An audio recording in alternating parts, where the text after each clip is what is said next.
The Offering. Story by Samantha Leriger. Art by Samantha Leriger and Ryan Smitham. Mikhail watches the girl make her way into the woods. He doesn't know her name, having just moved here with his family, but he recognizes her long, chestnut hair, plaited and tied with ribbon. Yellow ribbon. It glints as she slips across the forest threshold. The children playing on the far side of the clearing do not notice. Mikhail notices. He has learned to observe others. Where he grew up, his safety depended on awareness, on keeping his head down. It helped him avoid violence. But he is far away from the city he once called home, and he is curious now. There is something unusual about the girl, who sits a few rows ahead of him in the schoolhouse. The way she looks out the window as though searching for something. Mikhail finds himself watching her as she watches the woods. Today he follows her, stepping into the thicket of naked trees, their leaves shedding with the coming cold. Every step a dead crunch, he treads carefully and keeps his distance. The woods are unfamiliar, and more than once he loses sight of her as she weaves between trees and bobs below the horizon on her steady descent. In his hurry to keep up, a branch snaps underfoot. The girl stops and Mikhail takes cover in a shallow ditch. Daring to peek, he sees her scanning the forest, clutching the strap of her satchel before carrying on. Back at the schoolhouse, it felt harmless to pursue her. But as they travel deeper into the forest, his uncertainty grows. He wonders what she will think of him if she catches him. Eventually, they reach an edge and she steps over, disappearing. The forest gives way to a rocky hillside, and Mikhail sees no way to hide his approach. He expects the clacking of stone to give him away, but his steps are silent. What he thought was rock is in fact coal, pebble-weathered and iridescent. Soft as sand, he sinks quietly into it. A wall of rock rises to his left, bisected by an inky seam. His eyes follow the downward slash to where it disappears into a basin of deepest black. The liquid at the bottom of the hill is so dark it seems an absence rather than an abundance. Surrounded by cliff face, it's shadowed and beyond the wind's reach. Opaque and glassy as obsidian. Mikhail finds that he has made a mistake following her here. She is crouching by the pool's edge. He makes his way towards her, closing the distance between them until he is only yards away. Mikhail expects the nature of the liquid to reveal itself, but even at the shallowest edge, he cannot see through to what is below. The girl removes something from her bag, and he sees that she cradles a dead canary, its body alight with bright yellow coloring. Its eyes are closed as though sleeping, but he understands that it is not alive. She moves with seeming reverence, lowering the canary to the water. Pulling her hands away, she pauses, looking down at the small creature. Mikhail expects it to sink, but it does not. The dense dark holds the offering. "Why do you come here?" he asks. The girl turns around quickly, startled. "What?" The word dies in her throat. She tries again, her voice a whisper. "What are you doing?" Mikhail is saved from answering by a splash, the sound carrying across the dark depths. Both children turn quickly, scanning for the source, but no ripples interrupt the smooth liquid surface. Mikhail frowns. Before he can speak, the girl is hurrying up the black shale. He moves in front of her path and she steps back, off balance.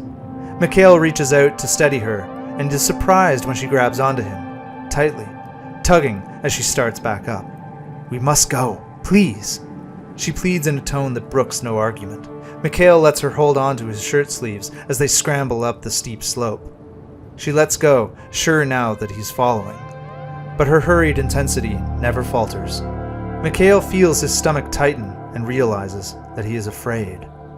There is another sound, a gurgling murmur. Mikhail looks back at the dark hollow. The water is still, but he can no longer see the golden bird's body. "Wait," he says breathlessly. "What were you doing down there?" She stops and turns, speaking quickly. "I will tell you the truth if you believe it, but not here." The girl guides them up through the woods in silence. When they return to the clearing, he finds the courage to speak. "My name is Mikhail." She replies without looking back, "My name is Lena." Lena sits on the bench outside the schoolhouse and begins.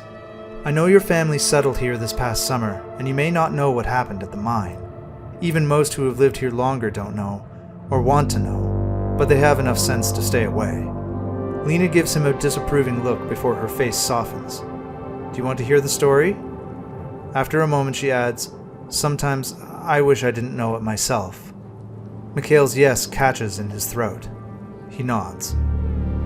Lena tells him the story of York Creek Mine, as it was told to her by uncles and grandfathers who worked there. Her father, the youngest brother, was spared the dust and the dark and the fate of other young men who left for a day's work and never returned.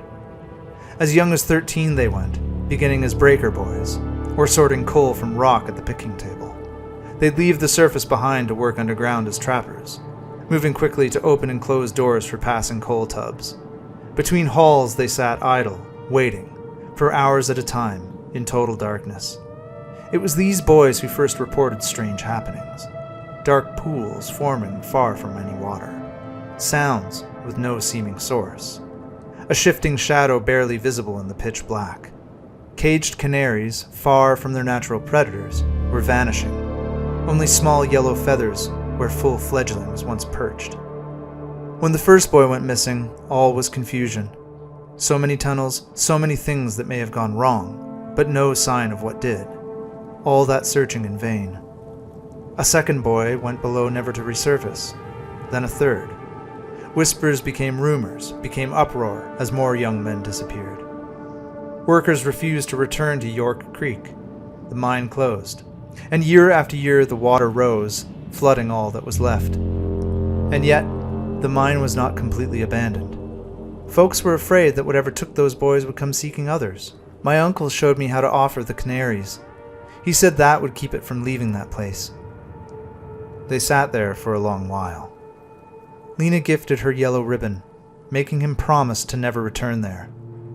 Mikhail thinks on his oath as he stands once again at the water's edge. Splash. Mikhail's head snaps back to the liquid mirror, looking for ripples, but there are none. His skin begins to prickle, and his stomach somersaults. Unwilling to blink, he keeps his eyes wide and watches the water, searching. Time passes. Mikhail begins to breathe again. Then he sees something, and the air leaves his lungs. It rises slowly from the water, its dark crown so similar to the fluid that they seem as one. A viscous and vicious blackness that eats all light and sound.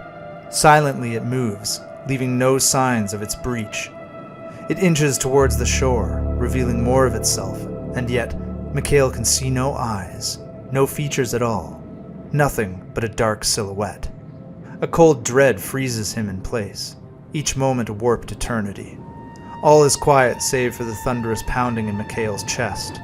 It comes closer, growing, gathering itself from the fluid, formless but unceasing. It is coming towards him. Mikhail gasps and lurches up the hill, trying to find purchase in the soft coal, grabbing, clawing upwards, desperate to get away from the water, from what lives there. All quiet caution is gone. The harder he struggles, the more he seems to sink, his fingers and feet blackened with the effort.